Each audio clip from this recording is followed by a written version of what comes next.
Okay guys, so dumating na yung in-order ko. Ano to, tarp screen. Tarp para sa, yan sa labas ng video. Ang galing oh. Ilagyan nila ng ganitong klaseng bubble wrap para secure. Ooh. Ito ay, wow, mura lang nito. Mas mura kung o-order ka sa Shopee compared sa magpagawa ka. Yung magpagawa ka yung dito. Ayan. So, dahil wala na akong tindahan at meron akong pasok kasi may trabaho ako sa morning at may nag-aaral ako sa hapon. So, pero hindi naman, yung pasok ko ay hindi naman everyday.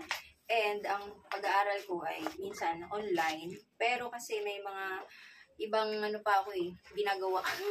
Lalo na this September, hindi ko alam kung saan ako pupunta. Pero baka simulan ko na yung pag-gym ko kasi naka-enroll ako ng July pa for 1 year membership sa gym.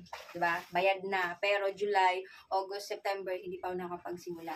Pero yung mga suki ko kasi, once na makita nilang bukas yung pinto or nandito ako or minsan nag-chat sila or tumatawag yung regular customer ko na, lalo pag malalaking amount, yung cash in or cash out. So, kumukontak sila sa akin. Kaya sinasabihan ko na din sila na dito na lang sa akin. Kung nandito ako sa bahay ha, kasi sayang din naman, 'di ba? Habang nandito lang naman ako. So, kaya nag-order ako nito. Ang ganda niya. Alam niyo, ang dami kong pinagpilian na mga ano. Pero ito yung nagustuhan ko. Tignan niyo, ganyan siya kalaki oh. Sakto siya dito sa pinto. Dito ko siya ilalagay. Dito sa labas. Gabi na kasi. Ano? Tcharam! So, dito ko siya ilalagay.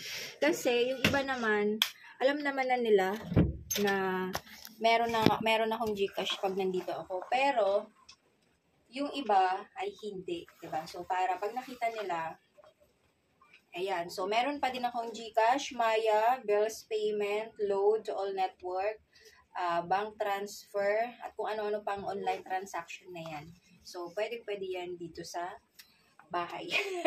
Sa bahay, malapit lang naman sa tindahan. So yun, kung gusto niyo rin pala nito, pwede kayong mag-order.